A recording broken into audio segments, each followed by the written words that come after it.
Selamat siang teman-teman, salam sejahtera buat kita semua. Sebelumnya saya ingin memperkenalkan diri, nama saya Maila Gita Elizabeth Fortuna. Saya dari kelas 3D Mandarin D4 Manajemen Pemasaran, Politeknik Negeri Malang. Nah, dalam video kali ini sesuai dengan judulnya, saya akan membahas mengenai sebenarnya apa sih yang terjadi pada dunia kita sekarang ini. Kenapa sih dunia kita sekarang ini gitu.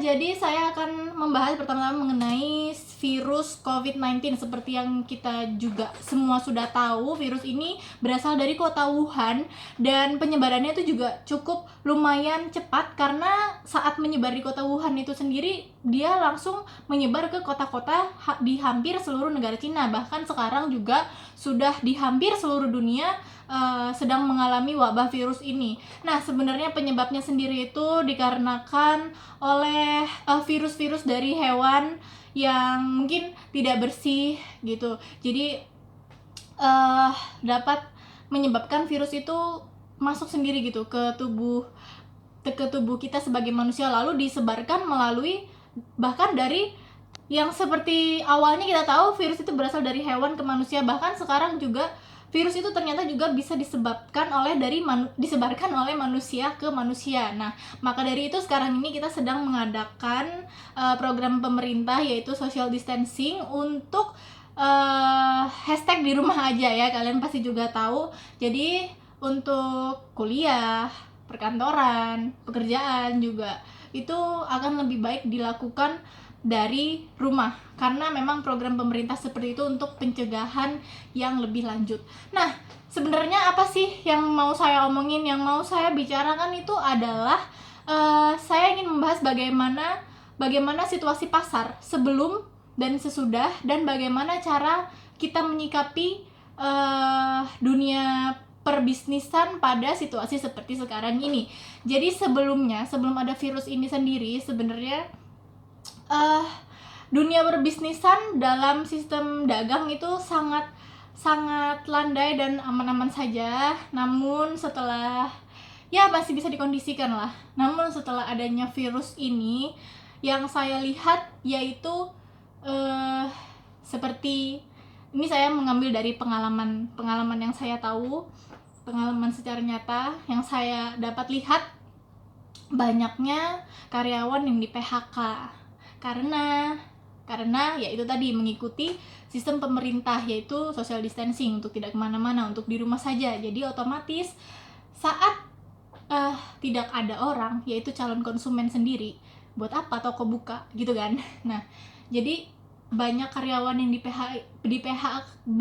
PHK itu sendiri dikarenakan banyak toko yang tutup karena memang tidak ada konsumennya. Jadi mau jualan apa dia? Nah, jadi seperti yang kita tahu juga bahwa memang virus ini sangat membuat kita bisa dikatakan krisis ekonom, seperti yang terjadi juga pada tahun 2002 itu di Aceh. Terus mau sampai kapan dunia kayak gini kan, kalau kita tidak mengikuti program pemerintah, kita tidak mendukung program pemerintah untuk tetap di rumah saja. Nah, mungkin kalau bisnis yang maksudnya yang ada di dunia kuliner masih oke, masih bisa buka, mereka masih bisa take away. Tapi kalau bisnis mereka yang menjual suatu produk, misal alat kecantikan atau misal dunia elektronik, buat apa sekarang ini kita menggunakan alat kecantikan, dunia elektronik? Maksudnya pada situasi seperti ini kita sebagai konsumen tentu saja tidak sedang membutuhkan hal itu. Jadi juga kita sebagai produsen atau kita sebagai yang menjual, pemilik toko, kita buat apa menjual itu? Karena di situasi ini kan tidak ada konsumen yang membutuhkan itu. Konsumen membutuhkan, seperti yang kita tahu, untuk pencegahan virus ini sendiri, yaitu ada hand sanitizer. Hand sanitizer ini sangat benar-benar dicari pada musim-musim dan situasi seperti ini. Masker untuk pencegahan juga. Tisu basah. Nah, jadi sebenarnya bagaimana sih cara konsumen itu cara pelaku bisnis menghadapi dunia pasar yang sedang krisis seperti ini? Menurut saya para pelaku bisnis harus lebih giat dalam menjalankan sistem penjualan online. Nah, jadi bagaimana mereka bisa menjual produknya secara online dan mudah dijangkau juga dengan konsumen, meskipun mungkin pengiriman ada sedikit terhalang, karena maksudnya yang biasanya 3 hari menjadi 1 minggu seperti itu, karena kita kan juga tahu untuk di beberapa perusahaan pengiriman seperti adalah beberapa, saya tidak ingin menyebutkan, mungkin juga mengurangi karyawan yang biasanya misalnya hari ini 5 karyawan masuk di shift pagi, tapi bisa jadi di hari itu 5 karyawan ini sudah shift pagi dan sore. Nah, saya akan mengambil contoh salah satu pelaku bisnis yang menurut saya dia termasuk pintar dalam menghadapi situasi seperti sekarang ini. Karena jadi perusahaan ini adalah rumah makan. Rumah makan, kita sebut saja WR. Inisialnya WR. Nah, jadi rumah makan ini mengadakan mengadakan program seperti penggalangan dana untuk rumah sakit, untuk orang-orang yang masih berada di luar, seperti transportasi online seperti itu. Dia mengadakan sistem galang dana untuk rumah sakit itu. Dia kan sebuah restoran. Nah, jadi dia mensupport dengan memberikan 500 porsi makanan di setiap minggunya. Jadi 500 porsi makanan itu diberikan kepada rumah sakit. Nah, di situ dia bukan menggunakan menu makanan dia, cuman dia menggunakan kotak bungkusan makanan itu berlogokan perusahaan dia, WR itu. Nah, jadi di sini saya dapat simpulkan bahwa memang dia melakukan penggalangan dana, tapi di samping itu saya melihat bahwa perusahaan ini juga istilahnya seperti sambil menyelam minum air lah. Jadi dengan dia menggunakan kotak makanan berlogokan warung dia itu, dia mendapatkan sebenarnya beberapa keuntungan, yaitu yang pertama, dia kan kotak putih itu di situ dia menjelaskan bahwa kotak putih itu lebih mahal harganya daripada kotak yang disediakan oleh perusahaan dia itu. Jadi dia menggunakan kotak itu yang pertama. Tapi dari sisi pandang saya melihat bahwa perusahaan ini ingin mengenalkan bisnisnya terhadap masyarakat melalui yaitu tadi menggunakan galang dana, tapi kotak mengenalkan produk mereka kepada masyarakat seperti itu.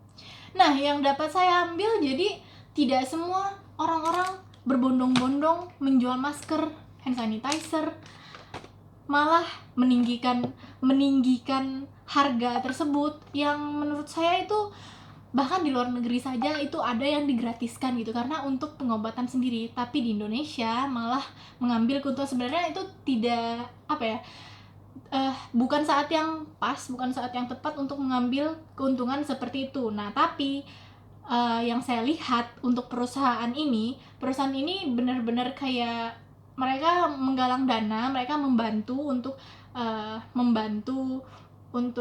lancarnya pengobatan atau pencegahan dengan cara-cara seperti itu. Oh ya, mereka juga menyumbangkan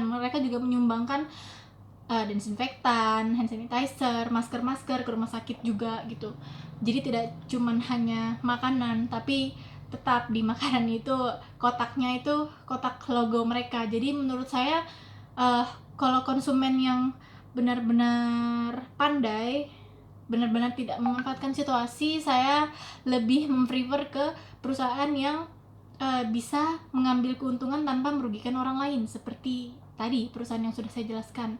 Bukan dengan kita menjual barang-barang yang sedang dibutuhkan oleh dunia saat ini dengan harga yang tinggi. Begitu. Lalu kalau saya sendiri sih sebagai konsumen, saya melihatnya juga cukup prihatin karena seperti yang saya hadapi sekarang ini, saya kuliah di rumah. Orang tua saya yang ayah saya masih bekerja, masih masuk kantornya. Ibu saya sudah dimasukkan selang-seling seperti itu, maksudnya kayak nggak full sehari gitu. Jadi saya melihatnya tuh kayak ya di samping itu juga ada mungkin lebih ke melihat sisi baiknya aja lah, soalnya kan jarang-jarang keluarga kita bisa ngumpul seperti itu. Saya juga pulang bisa setahun sekali gitu kan. Dengan adanya sistem pemerintah yang seperti ini, saya juga bisa lebih lama di rumah. Cuman ya tidak menguntungkan bagi pekerja-pekerja yang biasa bekerja di luar rumah. Lebih bisa beradaptasi aja sih dengan keadaan sebenarnya. Beradaptasi di mana kita bisa melakukan pekerjaan dari rumah, kuliah dari rumah, seperti itu. Lalu kalau saya sebagai konsumen juga ya saya tetap menjalankan program pemerintah, tapi saya juga tetap melakukan melakukan transaksi, karena kita tidak mungkin terlepas dari transaksi. Kita saling membutuhkan, kita tidak bisa terus-terusan berdiam diri di rumah. Kita juga membutuhkan stok makanan, kita juga membutuhkan ya produk-produk yang kita punya mungkin yang sudah waktunya untuk dibeli. Jadi tapi saya lebih meminimalisir bagaimana saya keluar. Maksud saya lebih meminimalisir bagaimana saya membeli produk itu sendiri. Maksudnya adalah yang biasanya seminggu saya 4 kali bisa keluar rumah untuk beli ini, beli itu. Nah ini jadi seminggu, 2 minggu sekali gitu. 2 minggu sekali itu bukan sebagai panic buyer ya, yang membeli tisu berlebih atau membeli sesuatu yang berlebih, tapi lebih ke di list dulu apa-apa yang memang benar-benar harus dibeli, lalu dibeli dalam satu waktu, tidak bergilir-gilir seperti itu. Atau juga bisa memanfaatkan media online e-commerce untuk melakukan transaksi seperti itu aja sih. Menurut saya untuk adanya situasi sekarang seperti ini ya, semoga cepat berakhir karena tidak enak dan kurang efektif saja menurut saya kalau apa-apa selalu dilakukan di rumah yang biasanya dilakukan di luar rumah, seperti perkuliahan, pekerjaan. Mungkin juga ada pekerjaan yang tidak bisa dilakukan di dalam rumah, jadi yang mengharuskan kita memang harus keluar gitu keadaannya ya. Semoga cepat berakhir kasus ini dan situasi seperti ini. Sekian pendapat dari saya. Terima kasih. Salam sejahtera.